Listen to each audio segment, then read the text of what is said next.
Yo, what is good, everybody? It is your boy, Golden Falls, Golden What Ifs, whatever you want to call me, and I'm back. This is a brand new Deku What If. What if Deku had a glitch Quirk? And as always, please, if you enjoy the video, show some love, leave a like, leave a sub, leave a comment down below. I don't remember who commented this, but I did write down a couple of ideas that I saw just briefly throughout the week, and this was one of them. If you are the person who commented this, or one of the people, I'm sure there's multiple people that have commented something like this, make sure to leave a comment down below. I'll try to pin you in the comment section, but I appreciate it nonetheless. If you guys enjoy the video, show some love as always, and yeah, check the description below as well for the Discord and other stuff like that. And yeah, that's all I gotta say. I don't want to waste much more of your time because I want to get right into the what if. Let's get it. Izuku Midoriya is born in a world full of what we know as quirks. These quirks are very similar to what comic books would show as superpowers, but quirks can have various effects on various different people. But Izuku, on the other hand, is born actually without a quirk. His quirk is completely just gone. There is no quirk, there is no revelation of one. It's very interesting to say the least, but frankly, Izuku's not actually too bothered by this. Izuku, yes, he wants to be a hero, and yes, he wants to do this or that, but here's the thing. His mother currently is actually working in a pretty interesting industry. It's an industry that involves a lot of scientific invention and a lot of science in general. So a lot of his life was kind of served within a lab. Now, this lab is pretty basic, and it's a pretty basic kind of laboratory in general, but the studies and all of the things that she works on, well, let's just say it's very, very, very interesting to say the least. And she kind of continues to work with different things, different ideas, and different kind of substances and elements and technologies throughout her time, and it's honestly something that is just bound to have insane revelations. And Izuku one day is just in her lab working on some things, and the thing is, she was working on a device that was actually kind of, well, undescribable in a way. And it seems as if this device has a lot to do with radio waves and a lot to do with different types of electromagnetic fields, and he would pick it up and begin to move it around. Now, he wasn't actually trying to mess with it. He was actually just helping clean up the lab and do some miscellaneous things for his mother. At the end of the day, she's very busy a lot of the time, so he wants to make sure that, you know, he could help out and, you know, do his fair share as he continues to go throughout his schooling and so on. And his mother, of course, really is happy that he does this, and he has no problem doing this as well, because he personally sees himself doing similar work to her when he grows up. Now, during this time, though, he would be cleaning some stuff, and he would grab this electromagnetic device, and this device would be kind of very similar to your handhold kind of PlayStation-esque Nintendo device. And he would think this is actually kind of funny. Like, the design is very similar to something he's seen before, but it obviously does something else. It tracks different waves, and it tracks different kind of electromagnetic patterns. And he picks it up and he goes to move it, but it then begins to activate. He doesn't know what's happening, like what is going on truly, but he tries to put it down. But as he tries to put it down, he can feel his hands being sucked back onto this device. His hands are unable to actually move. He doesn't know what's happening, what's going on, but he can't move his hands. He would try to put it down over and over again, trying to make it get off of his hands, but nothing is working, and he begins to get very concerned because he can feel his body twitching, his body changing. It's as if this electromagnetic waves and all of these things are kind of messing with his body, and he doesn't know why. He doesn't know why it's messing with him the way it's messing with him. he begins to kind of twitch more and more, and his body begins to spasm. As he looks at his arms, he can see his arms kind of turn into this odd looking pattern. This odd looking pattern is, well, just like you would think. It looks like a glitch. It seems like the waves are sporadic, and his arm itself is kind of difficult to see. It's like his arm is actually kind of being blurred out to a certain extent. He's not 100% sure what this even means and what's going on, but as this is happening, he continues to try to put down this thing, and as he does more and more, it seems like his body continues to bug out and glitch and freak out, and he's unable to kind of maintain. He's unable to maintain the normal stasis of his own body. He's not sure why this is the case, but as he continues to try to put it down, eventually it would come out and it would be on the ground, and the device would be sitting there, and he could feel his body shaking. It's as if he's extremely sick or something of that manner, but he can feel his body shaking. He doesn't know what's going on, and his mother would eventually arrive, and immediately she's massively concerned at what happened and what he saw. But at the same time, this could be a revelation. This could be a breakthrough in which Izuku tells her that all the things that happened, and she becomes even more concerned, thinking that something bad has happened to her son. And when they would go to the hospital, nothing could be shown. They all think that he's still quirkless. But here's the thing. Deep within that device, it seems as if the device itself has, for the most part, actually given him and granted him something that he didn't even expect to be able to utilize. And that is a quirk. That is a quirk that lay dormant within his body and has now awakened via man-made items. But it's not just a man-made item. It's something completely odd. It's as if his glitch-like quirk has given him the many abilities that he doesn't even understand just yet. This glitch-like quirk not only basically synchronizes with different kind of different stasis of computer technology, but so much more than that. It seems that throughout his next couple years of life, he begins to actually realize that he has a connection to all technology.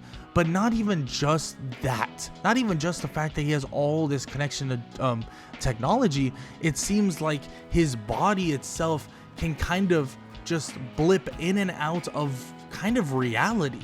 Now, it might sound odd and it might sound weird, but when he glitches out, when he begins to feel this static electricity surge through his body, he begins to be able to basically walk through walls. As he glitches out, he would walk toward his mother's room and he would walk straight through the door, and he would begin to freak out at this revelation, telling his mother that he doesn't know how he did it and what's going on, but it seems like it's something that is basically part of him and basically part of the powers he can hold, in which she is a little bit concerned, especially because frankly we don't have any information on truly what he can do and truly what is happening, because the doctors don't know anything. The doctors know jack squat. So it is a sketchy idea that there is nothing to be told, there is nothing to be known, because if anything, Izuku and his mother want to know ASAP what the hell is even going on. But his connection with technology and his connection through this so-called glitch begins to just implode on itself. It begins to explode in a way that he didn't know would be even possible. And what I mean by this is it continues to grow. The connection between him and this glitch continues to grow in power, in strength, and so on. And he begins to feel powers that he never knew possible. But here's the thing. The powers he holds right now are just powers he doesn't necessarily understand, and sometimes he doesn't even know they exist. And frankly, he's kind of excited to figure out what he's truly capable of, because this would be approaching his basically last year of middle school, and he would be excited to know what he can truly do, and maybe he can even become a hero. In which his mother would say, well, you don't have to be a hero. You don't have to take the pathway that everybody else takes. You don't have to be a traditional hero. You can help with technology, help with the science, and do this or do that. And he says he knows, he gets it, and he completely understands where his mother's coming from. But this is a blessing. This is something that he never knew he would even have the chance at doing. This is something he never knew that would be capable in his life. He was settled and okay with being a scientist like his mother. But now he has the potential to help others, the potential to really just help others do and do amazing things, and help others kind of preserve their lives. And that's what he wants to do. He wants to save people. He wants to help people. He wants to be the difference in this society so much more than you could possibly imagine. In which his mother, of course, would never want to take that away from him, and tells him, look, if you want to be exactly what you're saying, you can still do that. You can be that. You can be the hero you seek to be. And she even says that a long time ago, he used to sit there and watch All Might videos. He used to sit there and watch All Might save and help and do all of these things. And of course, there's been some issues along the way, but now that he has the power, well, he could shoot for the stars, and there is no problem with it. In which his mother would give, obviously, her blessing, and of course, this would make him extremely happy, and he would begin training and working toward exactly where he wants to be, and that is going to UA High School. Now, he has some time in between that. He still is in middle school and stuff like that. And there is even a day in middle school where they do a kind of an assessment, right? A career assessment. But everybody is then said to basically want to be a hero. And it's actually revealed that him and Bakugo are actually trying out for UA. In which the teacher would say that it actually was a big surprise, because it seemed for a while there that Izuku was going to go down the pathway of being a scientist like his mother. But it seems like revelations have come, and it seems like a decision has been made, and they decided to actually try their hand at being a hero. In which Bakugo, well, he's kind of annoyed by this. Now, he's not upset or anything like that. He doesn't actually have too much against Izuku.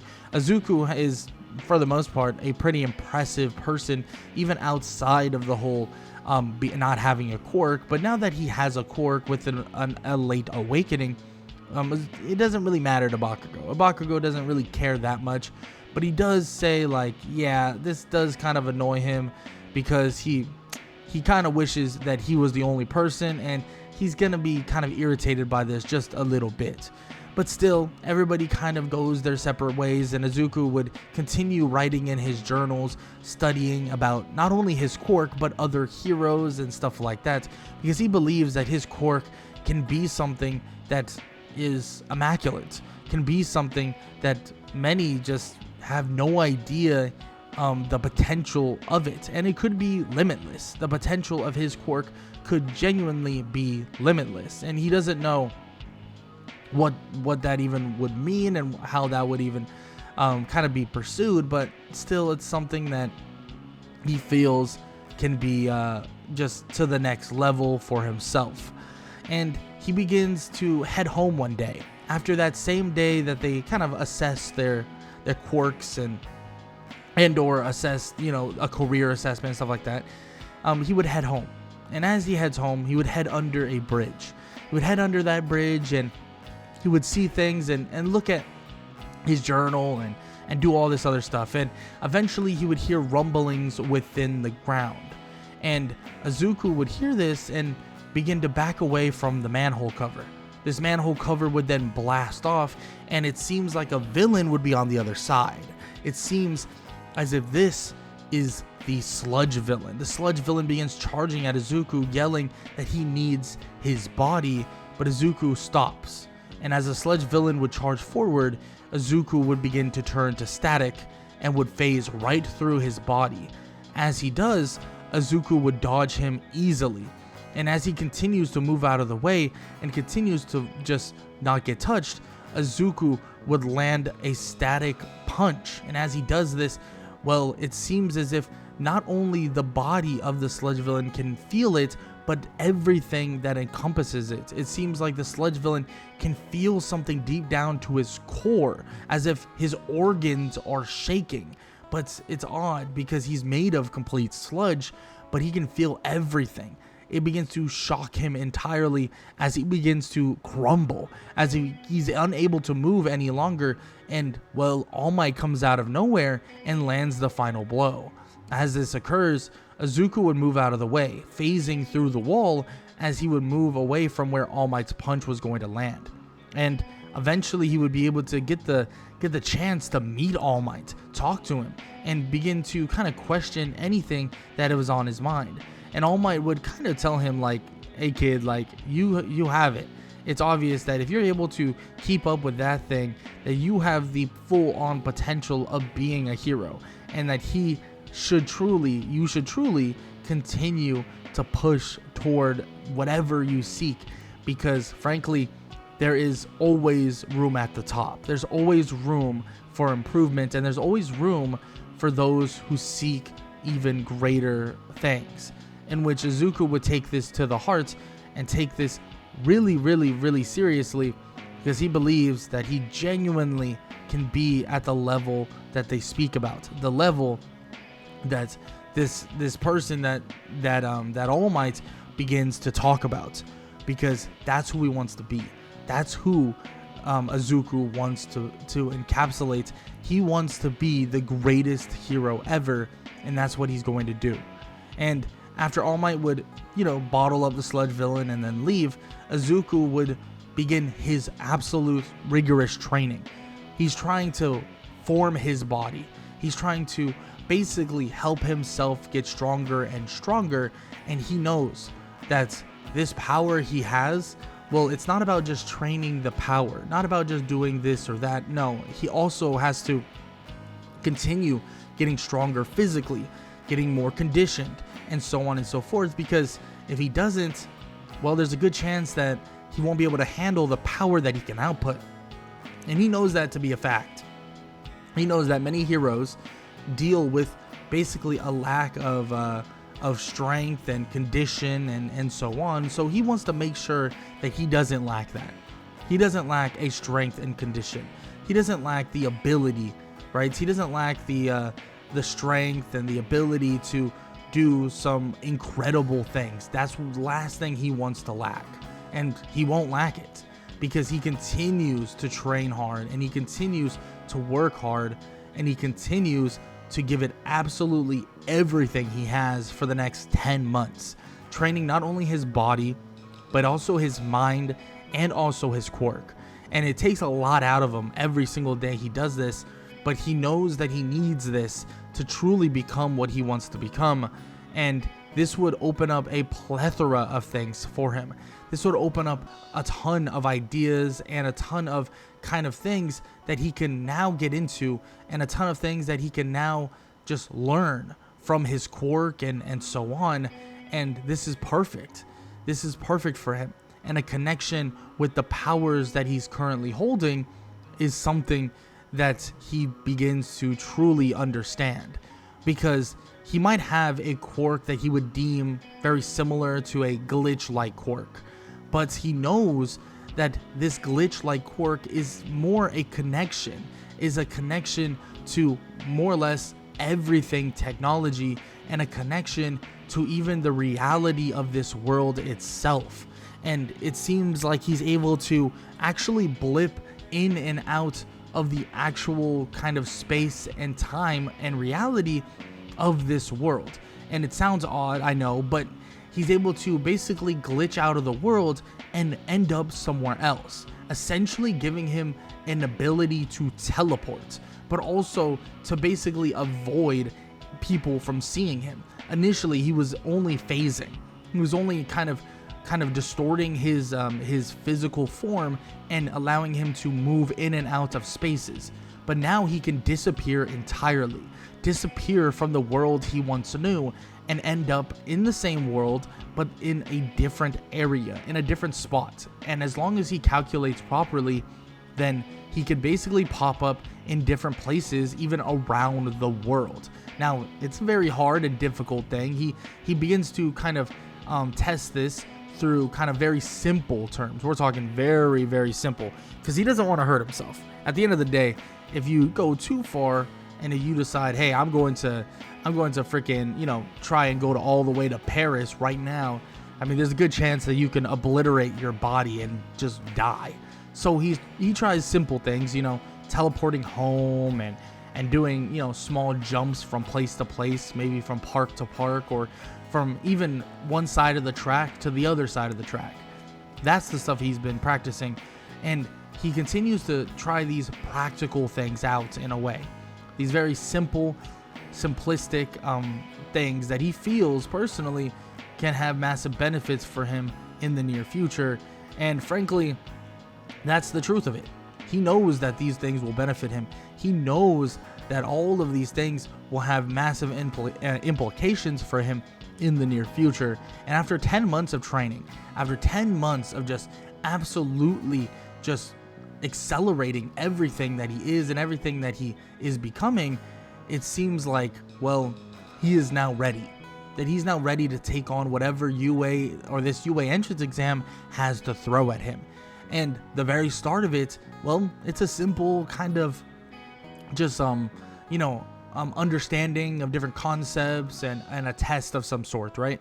And this test, well, it's easy for Izuku, because one thing and one power he's also found out, obviously with his connection to technology, is he could literally cheat if he wanted to. Now, with that said, he has studied quite a bit, and his connection to technology has allowed him to study and absorb information at a rate that nobody would know even possible. But still, if he wanted to, fact check anything, he could do that. But still, he decides that he does this off the cuff and does this with all the studying he has done. But with the absorption of all this knowledge, it doesn't really matter. He passes this with flying colors. But the real thing, the real test, and the real understanding of your power would be in the practical exam. Because, well, they call it the practical, but it's not really that practical. It's really a test of raw power, a test of true strength, and see how strong you currently are. And Izuku, well, he's going to show off some crazy capabilities.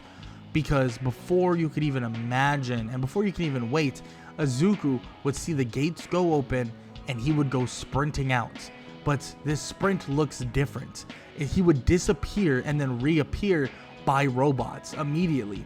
And he would use his kind of glitch-like form, his phasing-like form, to phase through the robots and destroy them. But as he's phasing through them, he can tell that he has a connection with this technology and a connection with these robots. So he continues to actually connect to a mass majority of them, and basically and essentially making them all erupt. And he would destroy borderline 75% of these robots.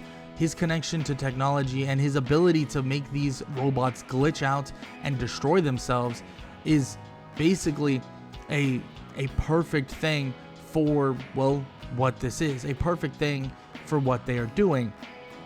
And it's a perfect thing for this kind of test that he runs through, and a test that he's been trying to actually understand.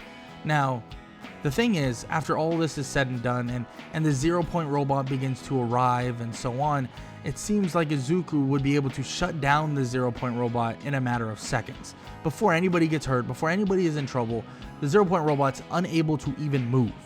The 0 Point robot can't even struggle its way through it, and it actually just immediately kind of just sits down and doesn't move at all, in which everybody is in complete shock watching this. But that's what happens. Everybody's watching and thinking, whoa, like, this is absolutely insane. Like, there's no way he has the capabilities of just shutting down an entire 0 Point robot. And that's the truth of it. He really shouldn't have the ability to do this, but he does. He does. This connection to all kind of electromagnetic waves and a connection to kind of all technology is definitely something that is absolutely off the charts and basically kind of ununderstandable. Or kind of there is no understanding what this capability truly is, and that's the truth of it. That's the facts of it. Nobody's going to fully understand this capability, and frankly, UA sees him as not only just a future potential amazing hero, but also a future potential amazing support-like hero as well. His connection to technology could tell and also affect every single thing, every technology, every support item you could possibly think of. And that's going to be a major thing as well for Izuku, because Izuku could also utilize these support items to a large degree. And frankly, as he continues to level up these items, as he continues to make these items stronger and stronger and better, which he'll have the capability of doing to a certain extent, well, he'll continue to show what kind of hero he truly is, the level of hero he truly is. And that's what he's going to be able to do, and that's the type of things he'll truly be able to do. But after all this is said and done, after all this UA entrance exam is said and done, he heads home and he awaits the letter. He awaits his letter. And as he awaits the letter and as he gets the letter, he would open it and see All Might himself, All Might celebrating for him, but also telling him that he is in class 1A, and he is also the #1 student. Yes, the #1 student, in which Izuku is excited. He celebrates, and he's just thrilled to hear this. And his first day of UA, well, he goes there and he's just ready to go.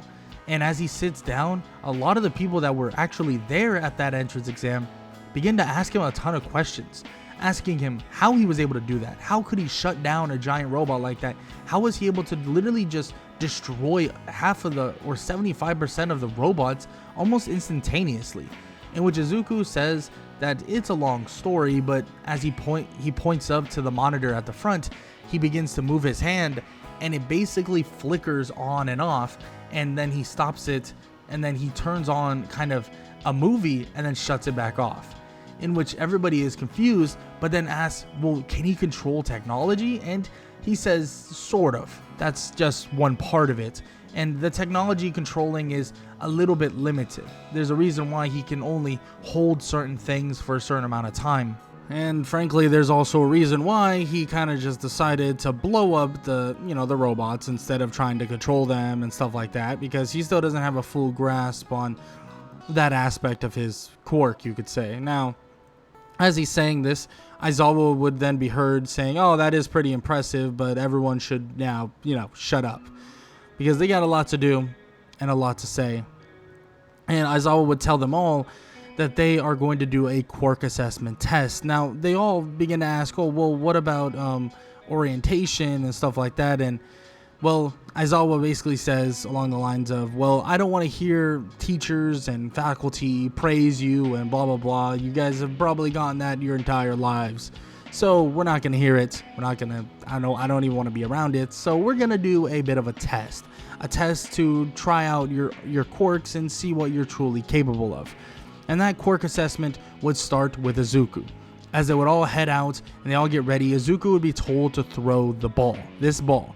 Now, to be honest, when he would throw it, it wouldn't go that far. Now, it would go pretty decently far, definitely above the human kind of average, but it wouldn't do anything crazy. He doesn't have the ability necessarily to chuck a ball to insane distances. That's not where his quirk really does its best work. And Aizawa would even say kind of, oh, well, that was lackluster, especially coming from the #1 student, but Izuku would shrug this off and say that he'll do better in the next couple and to not worry about it. Because the next couple, well, he would do that much better. because in a race or a kind of 40-yard-ish dash or 40-meter dash, he would easily just teleport there and be done with it. Done. And almost instantaneous, he would basically get a high score. And this would continue as he would do side steps, as he would do other stuff like that had to do with speed. Now, in terms of raw strength, like grip, basically destroying a grip tester, and also like his ability to kind of stretch his own body, those things are kind of similar to the ball throw, but except for the grip strength, where he can basically use his quirk to overload the system in a way and kind of just grip extremely hard, and to the point where it's easily to a really high score as well. So he gets high scores on practically everything except for the ball throw for the most part, and he excels to the point where he's actually in the top 3 still with his lackluster ball throw score. And Aizawa is pretty impressed with everybody, saying that everybody did a hell of a job, and frankly, nobody's going to be going home, so don't worry about the threat that he did earlier. But still, everybody is very impressive, and he's excited to see what all of them are going to be truly capable of, because that's what really matters. And frankly, that's what everybody wants to know. What truly are they all capable of, and what truly can every last one of them hold on to and do for the most part. Now, every single training session is going to be different, and the next one up and coming is one with All Might. All Might is going to have them do heroes versus villains, and the first one up is Izuku and Ochaku Uraka versus Katsuki Bakugo and Tenya Ida. Now, how this goes is Izuku is the heroes, or Izuku and Ochaku are the heroes, and Tenya and Bakugo are the villains. But what happens is, if the villains basically stop them from touching the bomb in the first 5 minutes, well, then the villains win. If the heroes do the opposite and touch the bomb within 5 minutes, then the heroes win, And if the heroes are able to do this, then essentially Izuku and Ochaku are the winners, and vice versa, if they are stopped for the most part. Now, how will Izuku do in this test? How will he be able to utilize his quirk to actually capture the bomb? Well, you're gonna have to find out in part 2 of What If Deku Had a Glitch Quirk. And if you enjoyed, please show some love, leave a like, leave a sub, leave a comment down below, all that good stuff. I hope you guys enjoyed the video, and yeah, that's all I gotta say. Hope you guys enjoyed, and I hope all y'all have an amazing day. Later.